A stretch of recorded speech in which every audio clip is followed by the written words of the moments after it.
पहुंचा रहे हैं। हालांकि अब राहत भरी खबरें जो हैं वो सामने आ रही हैं। तो उत्तराखंड के पहाड़ों में आग चुनौती बनी हुई है। प्रदेश में कई जगह जंगल आग की चपेट में है, जिस पर काबू पाने के लिए बचाव अभियान युद्ध स्तर पर चल रहा है। देखिए रिपोर्ट।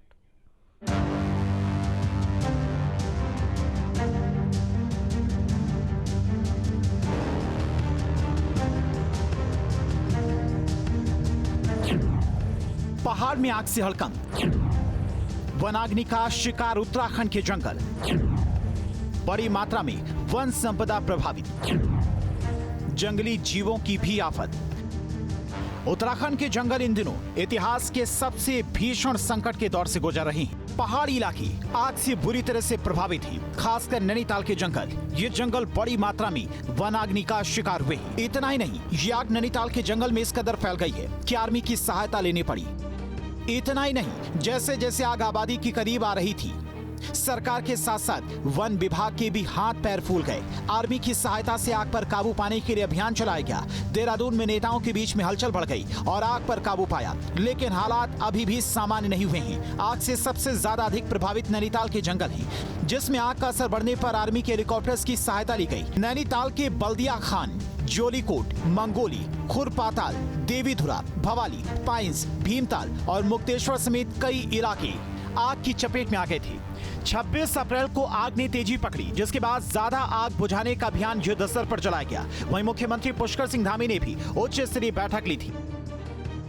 जंगलों की आग उत्तराखंड सरकार के लिए चुनौती बन गई है। अफसर से लेकर कार्मिक तक और जितने भी संसाधन झोंके जा सकते हैं सरकार ने झोंक दिए हैं, लेकिन नियंत्रण होना बड़ा मुश्किल हो रहा है और बहुत बड़ी चुनौती बन गई है। कैसे जंगलों में आग शुरुआत होती है, उस आग के लगने की शुरुआत होती है, किस तरह से होती है। मैं यहाँ जोलीकोट के आसपास हूँ, नैनीताल से ठीक पहले।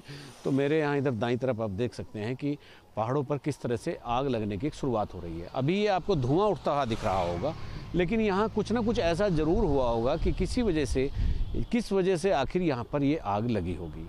ये धुआं जो उठ रहा है, चूँकि नैनीताल और जोलीकोट थोड़ा सा, जोलीकोट नैनीताल से थोड़ा पहले है और थोड़ा नीचे की तरफ है, तो यहाँ हवाएं बहुत तेज़ चलती हैं। तो यहाँ की वनाग्नि को बढ़ाने में यहाँ की हवाओं का भी बहुत बड़ा योगदान है। अब जैसे इस पर्वत पर आप देख रहे हैं, कई जगह अलग अलग से धुआं निकल रहा है। ये जो धुआं उठ रहा है, तो ये एक ऐसी स्थिति है कि ये इसी तरह से जंगल में शुरुआत होती है। कारण तो बहुत सारे होते हैं, लेकिन इतनी ऊंचाई पर जहां आबादी भी नहीं है, वहां आखिर किस वजह से ये आग लगी होगी, ये सोचना एक बहुत ही गंभीर विषय है और बहुत गंभीर प्रश्न यहाँ पर खड़ा होता है। और अगर ऊपर जाएंगे तो ऊपर तो ठीक है, लेकिन आप नीचे की तरफ भी, जब नीचे की तरफ आएंगे तो नीचे भी कई जगह धुआं उठ रहा है। और ये धुआं अब अगर बड़ी आग में तब्दील होगा, तो तब यहाँ पर रहने वाले लोगों को दिक्कत हो सकती है। और ये धुआं आप देख सकते हैं ऊपर, इससे ऊपर नैनीताल का रास्ता यहाँ से जाता है। जहाँ ये धुआं उठ रहा है, इससे ऊपर एक सड़क है, वो नैनीताल के लिए जाती है।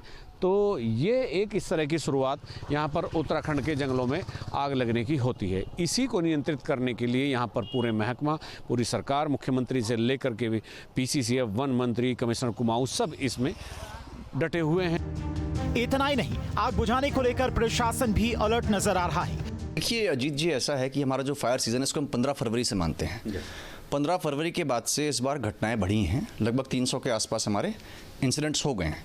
जो आप ये वाली बात करें एयरफोर्स स्टेशन वाली, काफ़ी बड़े एरिया में है, काफ़ी दूर है, वहाँ पे फायर ब्रिगेड पहुँचने में भी दिक्कत आती है। मतलब बहुत उसका जो ग्रेडियंट है बहुत हाई है। लगभग 40-50 लोग फॉरेस्ट डिपार्टमेंट के एक्सक्लूसिवली हमने डिवोट किए थे और रात भर में उसको काबू भी पा लिया था, क्योंकि वहाँ पे कुछ सेंसिटिव इंस्टॉलेशंस हैं, कुछ मशीनरी हैं। तो एहतियात के तौर पे एयरफोर्स की हेल्प भी उसमें मिली थी, जिसमें 12 सॉर्टीज़ कल तक उन्होंने की थी और उसके बाद से पूर्ण रूप से उस पर काबू पा लिया गया।